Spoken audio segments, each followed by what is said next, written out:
स्वागत है आपका भारत क्रांति न्यूज में। मैं श्री शंकर दुबे। आइए आपको जोड़ते हैं उत्तर प्रदेश और जनपद भदोही की प्रमुख खबरों से। स्वागत है आपका भारत क्रांति न्यूज में। मैं श्री शंकर दुबे। आइए आप पहली खबर आपको लेकर चलते हैं भदोही की तरफ। आपको बताएं कि भदोही पुलिस द्वारा लगातार बैंकों में निगरानी की जा रही है। सीसीटीवी जो वहां पे लगे हैं उनकी रोज जांच की जा रही है। इसके अलावा जो बिना नंबर प्लेट के वाहन है या गलत नंबर प्लेट के वाहन है उन पर भी विशेष सख्ती बरती जा रही है। आपको बताएं कि सुरक्षा के मद्देनजर रखते हुए लगातार चाक चौबंद व्यवस्था की गई है।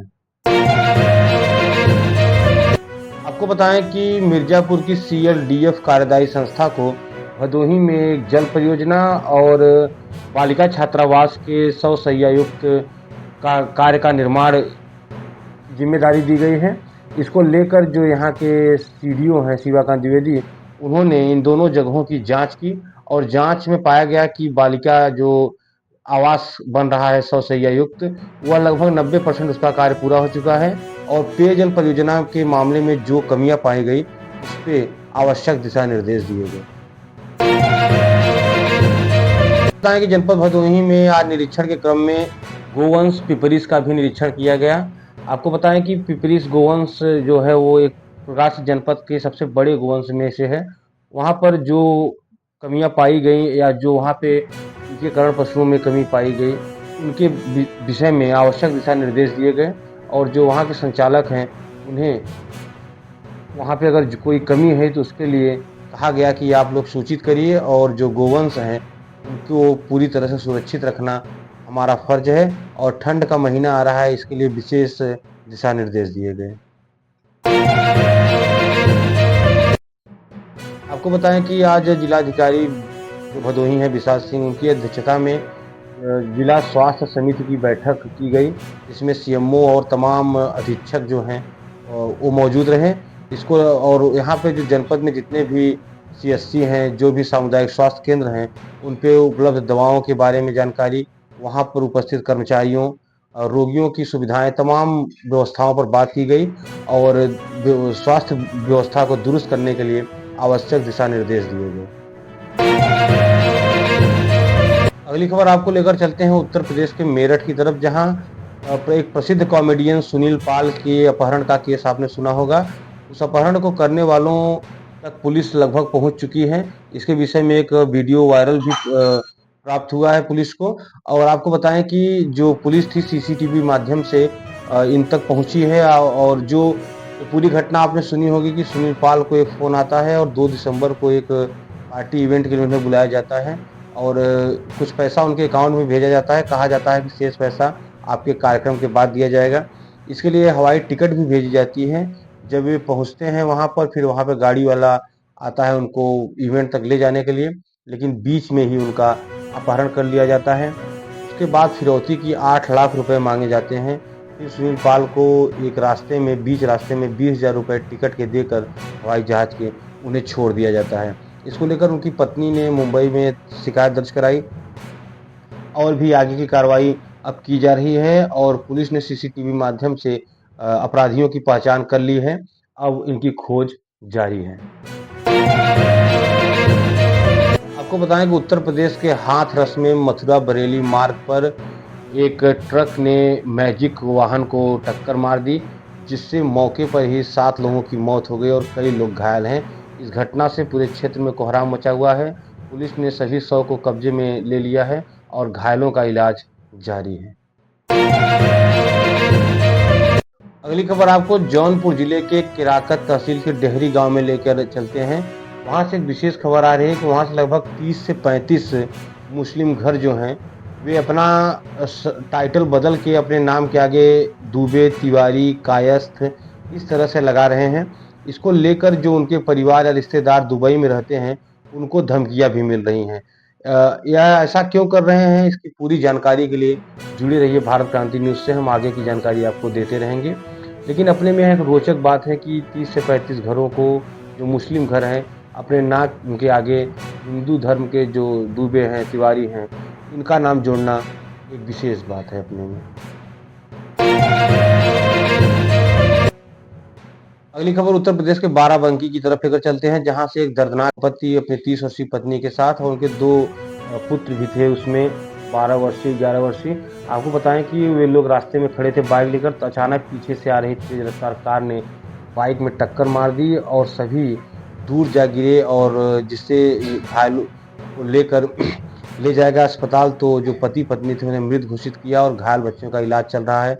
इस खबर को सुनने के बाद परिवार में पूरा कोहराम मच गया है।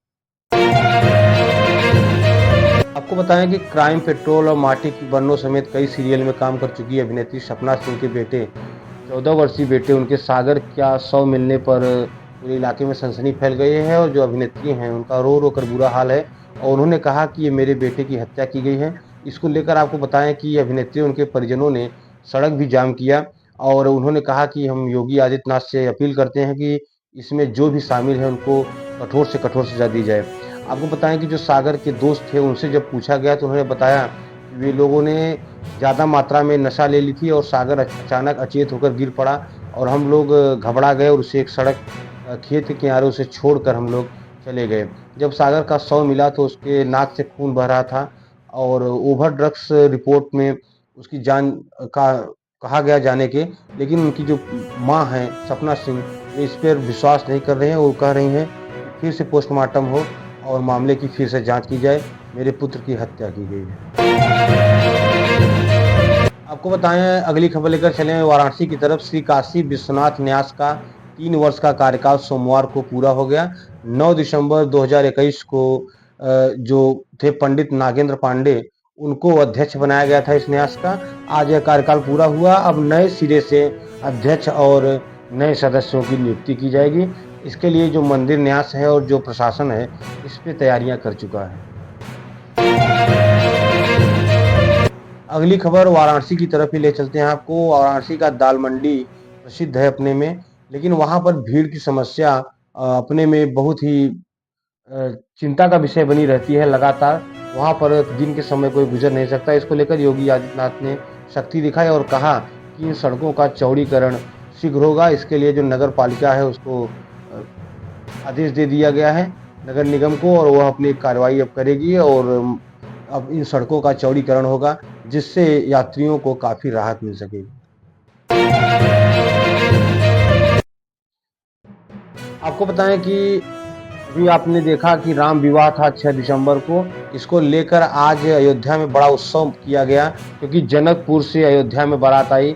आपको बताएं कि इसके लिए झांकियां निकाली गई और पूरे अयोध्या में काफ़ी पटाखे फोड़े गए। जो बाराती थे उनके ऊपर पुष्प वर्षा की गई, और लोगों ने आगे बढ़कर झांकी का स्वागत किया, और मानो ऐसा माहौल बन गया था कि त्रेता युग वाला कि राम जी विवाह करके लौटे हैं और दुल्हन लेकर वहाँ लौटे हैं। इस तरह से पूरी अयोध्या को सजाया गया और धूमधाम से इस उत्सव को मनाया गया।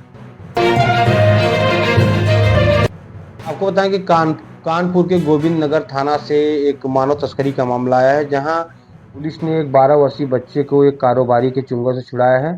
उस बच्चे को छुड़ाने पर उसने बताया कि उसे पप्पू यादव नामक उसके पड़ोसी ने उसके चचेरे भाई को 30,000 रुपये में बेच दिया था, और यह व्यक्ति उनसे टॉयलेट साफ करवाता था, और जब घर जाने की बात कहते थे तो उनको लगातार मारता और पीड़ित करता था।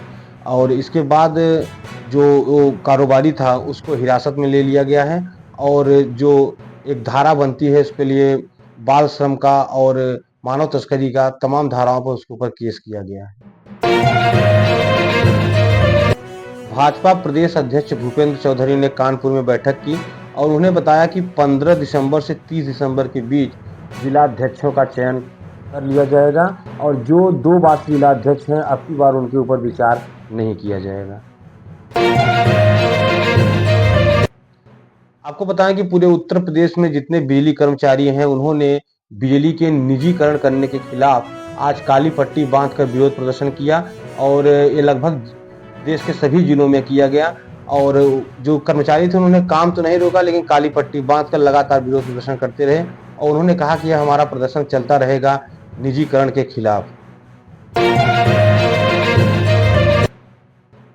आपको बताएं कि 10 दिसंबर को मानवाधिकार दिवस के रूप में मनाया गया, और इसके लिए जगह जगह व्याख्यान किए गए, जगह जगह संगोष्ठी की गई, कई कार्यक्रम आयोजित किए गए, और लोगों को जो है उन्हें अपने अधिकारों के प्रति बताया गया, जागरूक किया गया। और जो मानवाधिकार संगठन है उन्होंने कहा कि हमें मानव की सेवा के लिए सदैव तत्पर रहना चाहिए। ऐसे ही तमाम प्रमुख खबरों को जानने के लिए जुड़े रहिए भारत क्रांति न्यूज़ से। धन्यवाद।